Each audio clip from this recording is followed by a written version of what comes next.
자, 그래서 제가 말씀드렸어야 되는데 잊어버린 게 챕터 2의 연습 문제 보면은 여러 가지 다른 상황들에 대해서 시뮬레이션을 해보라 라는 문제가 한 10개 정도 나옵니다. 아까 그 SIR 모델에 대해서 여러분들이 혹시 그 문제에 대한 해답집을 제가 구했어요. 그러니까 여러분들이 혹시 그 문제를 풀어보고 해답을 좀 보고 싶다 면 저한테 요청을 하시면 제가 보내드리도록 하겠습니다. 자, 그것이 이제 모델의 중요성이고, 이제 가장 그래도 좀 쉽고 범용적으로 쓰이는 스태틱 네트워크 모델에 대해서 조금 설명을 드리도록 하겠습니다. 그래서 모든 바이올로지컬 시스템의 몰레큘들은 사실 네트워크 안에 컴포넌트로 존재를 하게 된다. 왜냐하면 걔네들은 계속해서 인터랙션을 하고 있거든요.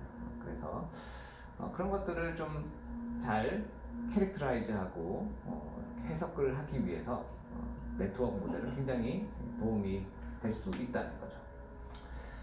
그래서 그러면 네트워크 모델, 사실 네트워크 모델은 아까 그 SIR 모델이 네트워크 모델의 초기에 만들어진 거긴 하지만 그 이후로는 거의 아시다시피 컴퓨터 사이언티스트들에 의해서 이렇게 발전을 해왔습니다.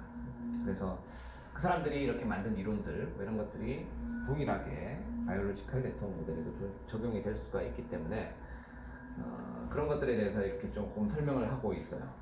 그래서 우리도 네트워크 모델을 잘 만든다면은 그런 티오리들을 이제 적용을 할 수가 있다. 그러면은 네트워크 모델을 어떻게 만드느냐? 뭐 이렇게 여기 몇 가지 데이터베이스나 아니면 프로그램들을 소개를 하고 있습니다. 그래서 이런 소프트웨어들을 써가지고 우리도 어떤 특정한 상황에 대한 네트워크 모델을 만들 수가 있다. 물론 시간은 많이 걸리겠죠. 그래서 근데 그렇게 해서 이제 나온 얘들이 있다는 거죠. 퍼블리케이션한 얘들이 있다. 자, 그러면은 아까 우리가 본 SIR 모델은 사실 다이나믹 모델이에요. 그런데 스태틱 모델도 많이 쓰는데 말씀드렸듯이 스태틱 모델은 훨씬 더 좀 모델링하기에 단순하기 때문에 그럼 어떨 때 우리가 스태틱 모델을 쓸 수 있느냐? 왜냐하면은 여기 나왔듯이 사실 리빙 시스템은 모두 여기 아니구나. 리빙 시스템은 모두 다이나믹입니다. 그럼 어떨 때 우리가 스태틱한 모델을 쓸 수가 있느냐?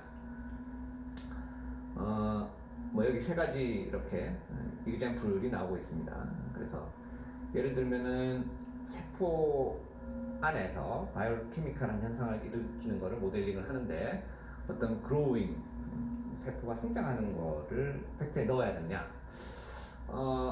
그거는 안 넣어도 된다는 거죠. 왜냐하면 세포가 성장하는 거는 바이오케미컬한 실험에 비해서 굉장히 느리기 때문에 그럴 때는 바이오케미컬한 실험 자체를 이제 스태틱하다라고 볼 수가 있다. 뭐 이런 비교적 굉장히 느리기 때문에 스태틱하다고 볼 수 있다. 뭐 이런 얘기고 그 다음에 또 어떤 특정 시간 뭐 수초 내에 모든 실험이 끝난다면은 그 시간 내에는 이제 스태틱하게 볼 수 있는 현상들이 많이 있다. 별로 변하지 않는다. 뭐 액티비티 같은 건 별로 변하지 않는다고 가정을 할 수가 있다. 유전자의 농도라든지 그러니까 발현된 프로테인의 농도라든지 이런 것들은 크게 변하지 않는다고 가정을 할 수가 있기 때문에 이럴 때 스태틱 네트워크를 쓸 수가 있다. 그리고 가장 중요한 거는 이제 들어오는 인풋과 아웃풋이 항상 일정할 때. 그래서 그럴 때는 스테디 스테이트고 그럴 때는 스태틱 모델을 쓸 수가 있다는 거죠. 그래서 아까 말씀드린 그 네트워크 그래프에서 거기서 이제 주로 몰레큘이 노드가 되거나 스페시스가 노드가 되거나 아니면은 서브파퓰레이션, 아까 SIR 모델은 서브파퓰레이션이 이제 노드가 된 경우죠. 근데 그 꼭 서브파퓰레이션이 아니더라도 몰레큘 같은 것들이 이제 주로 노드가 된다는 것이고, 그다음 노드를 연결하는 것들을 이제 엣지라고 부르는데, 엣지는 어떤 두 개의 몰레큘 같은 것들의 링크라든지 서로의 인터랙션이라든지 어떤 서로 일어나는 프로세스라든지 리액션이라든지 뭐 이런 것들이 이제 엣지로 표현된다는 거죠. 그래서 그 전체를 그래프라고 얘기를 할 수가 있다. 그래서 예를 들면은 어떤 레귤레이토리 네트워크에서 트랜스크립셔널 레귤레이토리 네트워크에서 유전자들은 이제 노드가 될 테고 어떤 특별한 유전자가 다른 유전자를 레귤레이션 할 때 그 레귤레이션 시키는 거는 이제 엣지가 되겠죠. 그런 식으로 표현을 할 수가 있다는 거예요. 좀 나오겠지만 이건 디렉셔널 네트워크입니다. 아니면은 프로테인 인터랙션에서는 세포 안에서는 굉장히 많은 프로테인이 굉장히 조그맣게 있어요. 근데 그 중에 어떤 프로테인들은 서로 인터랙션을 강하게 하고 어떤 애들은 거의 안 하죠. 그런 것들을 실험적으로 알 수가 있습니다. 이뮤노 프리시피테이션 같은 것들을 통해서. 그러면은 그 실험적으로 아주 대규모로 어떤 프로테인과 어떤 프로테인이 인터랙션을 하는지를 안 다음에 그걸 가지고 네트워크를 그릴 수가 있겠죠. 그럼 이제 옛날에 많이 그렸어요. 이게 한 15년 전 그때쯤 이게 굉장히 핫해가지고 많이 그렸습니다. 이럴 때는 단순한 인터랙션이기 때문에 거기에 디렉션이 없는 거지. 언디렉티드 그래프로 이제 그릴 수가 있다. 그래서 이게 이제 언디렉티드 그래프겠죠. 서로가 그냥 인터랙션 하는 거는 알지만 뭐가 뭐 우선이고 뭐가 뒤다 이런 것들은 알 수가 없다는 거죠. 그래서 이게 언디렉티드 네트워크의 예가 되겠고 이거는 이제 디렉티드 네트워크의 예가 되겠습니다. 그래서 그러면 이런 것들을 만약에 어떤 매트리스로 표현을 한다 그러면은 뭐 이런 식으로 표현을 할 수가 있겠죠. 언디렉티드는 이제 각자가 뭐 자기가 셀프 뭐 이렇게 그 인터랙션도 있을 수 있는데 지금 여기서는 없으니까 1과 1은 서로 인터랙션이 없고 1은 2와 4와 인터랙션이 있는 거죠. 그리고 이쪽 1도 2와 4와 인터랙션이 있는 거고 2는 1, 3, 4와 모두 인터랙션이 있고 뭐 이런 식으로 이렇게 매트리스를 만들 수가 있다는 거예요. 매트리스는 뭐 굉장히 커도 이게 컴퓨터가 쉽게 핸들을 하기 때문에 이런 식으로 계속 매트리스를 만들어 나갈 수 있다. 디렉티드는 좀 달라요. 디렉티드는 방향이 있어야 됩니다. 그래서 1은 이제 2와 4와 인터랙션을 합니다. 2는 1과 인터랙션이 아니죠. 여기서는 1에 뭔가를 주진 않아요. 그렇기 때문에 이건 0이고 3과 4로 이렇게 주게 되는 거죠. 그래서 여기서 출발해서 이쪽으로 가는 이런 식으로 표현을 하고 있습니다. 그래서 이런 것들을 이제 어제선디 매트리스라고 부르게 된다는 거죠. 그래서 이런 매트리스를 잘 만들어서 이제 우리가 모르던 것들을 설명을 할 수도 있다는 거예요. 그 매트리스를 설명하기 위한 이런 어저선지 매트리스뿐만 아니라 이런 것도 굉장히 많은 도움을 준다는 거예요. 클러스터링 코에피션트. 이거는 뭐냐? 어떤 하나의 노드가 이 전체의 이 인터랙션 혹은 엣지에 얼마만큼 비중을 차지하느냐 뭐 이런 거예요. 그거를 이제 클러스터링 코에피션트로 나타낼 수가 있다. 이거를 구하는 방법은 undirected랑 directed가 굉장히 다르다는 거죠. 그래서 좀 이제 이퀘이션이 달라지게 되고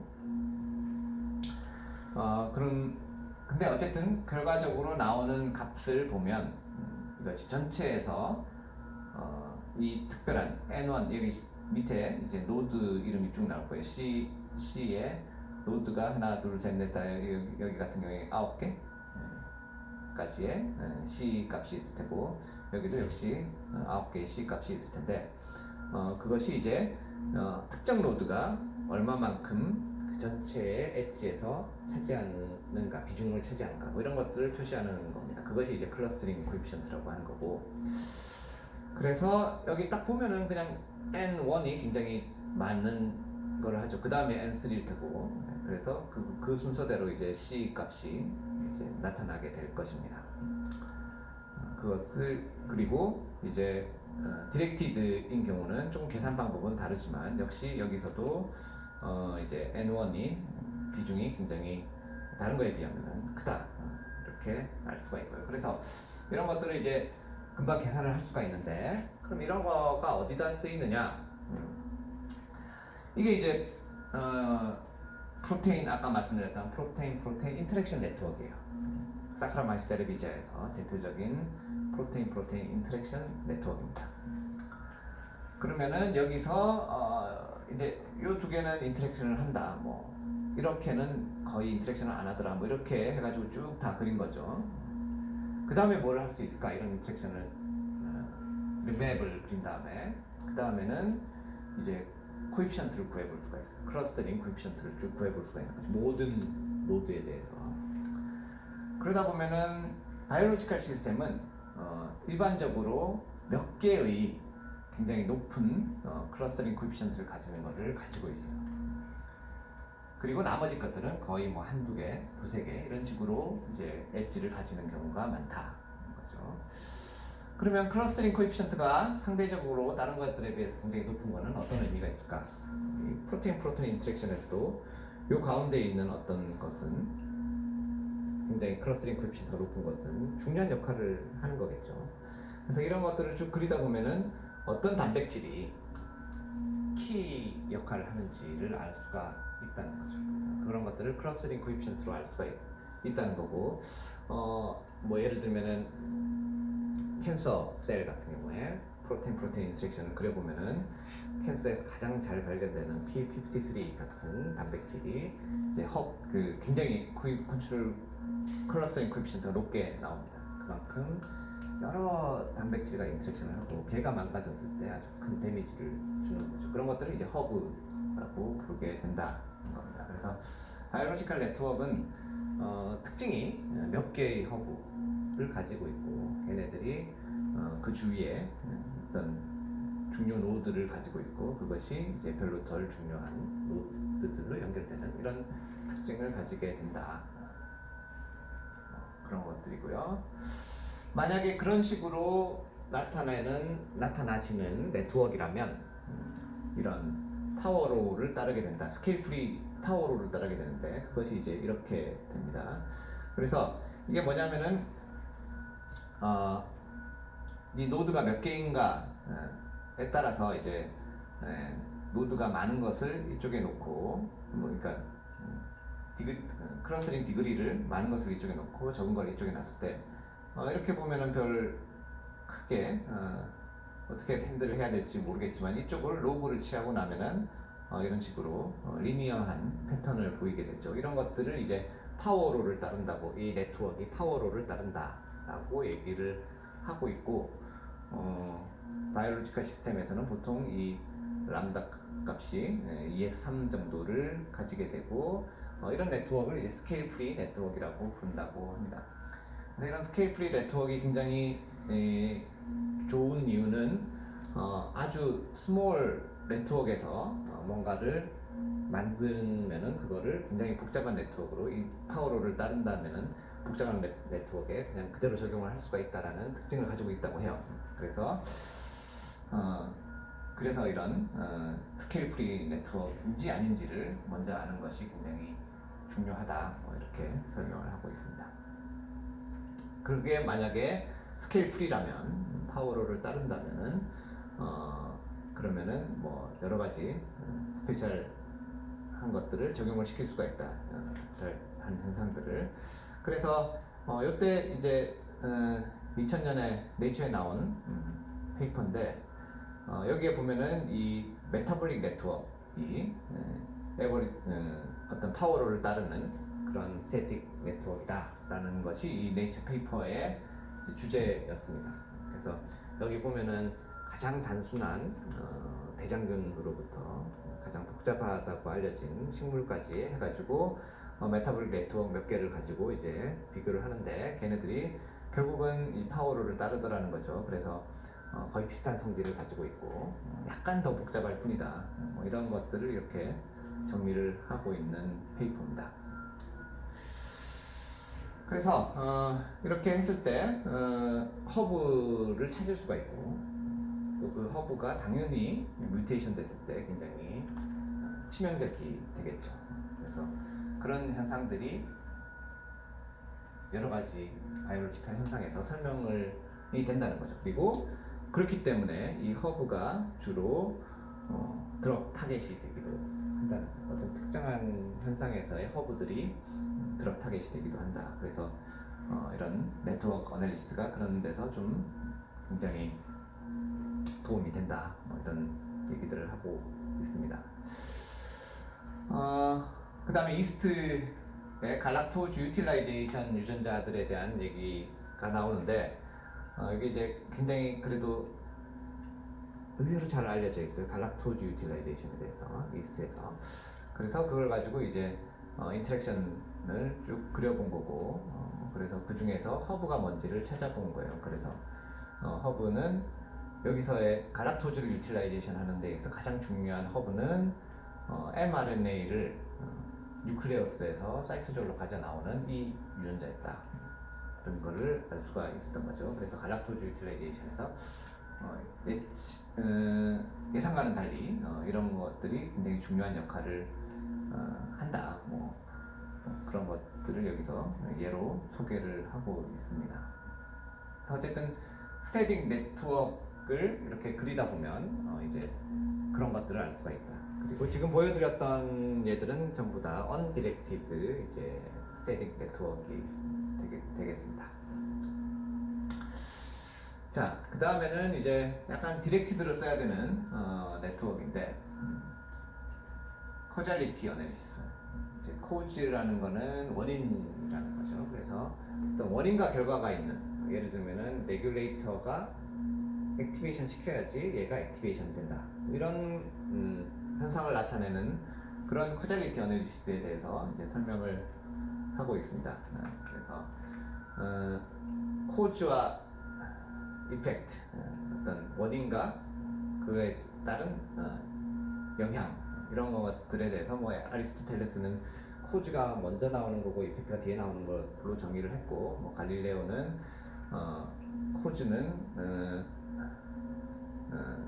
necessary and sufficient condition에 이펙트에 necessary and sufficient condition이어야 된다 뭐 이런 식으로 여러 학자들이 어떤 식으로 정의를 했느냐 뭐 이런 얘기들이 쭉 이렇게 나오고 있습니다. 중요한 거는 바이올로지컬 시스템에서는 알기가 힘들다는 거죠. 어떤 게 코즈고 어떤 게 이펙트인지를 알기가 힘들다.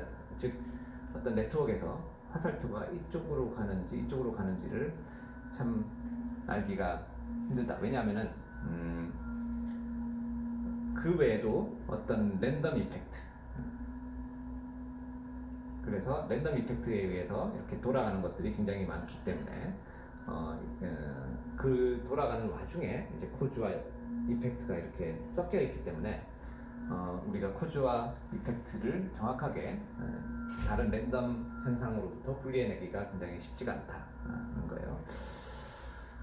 그런 것들이 이제 그러면은 그래서 코잘리티 어널리시스는 굉장히 리미티드 어플리케이션만 보여주고 있는데 거기에 많은 도움이 주고 있는 것이 그걸 해석하는 데 있어서 많은 도움을 주고 있는 것이 이제 베이지안 메소드라는 거예요. 그래서 베이지안 스태티스틱스에 대해서 잠깐 설명을 하도록 하겠습니다.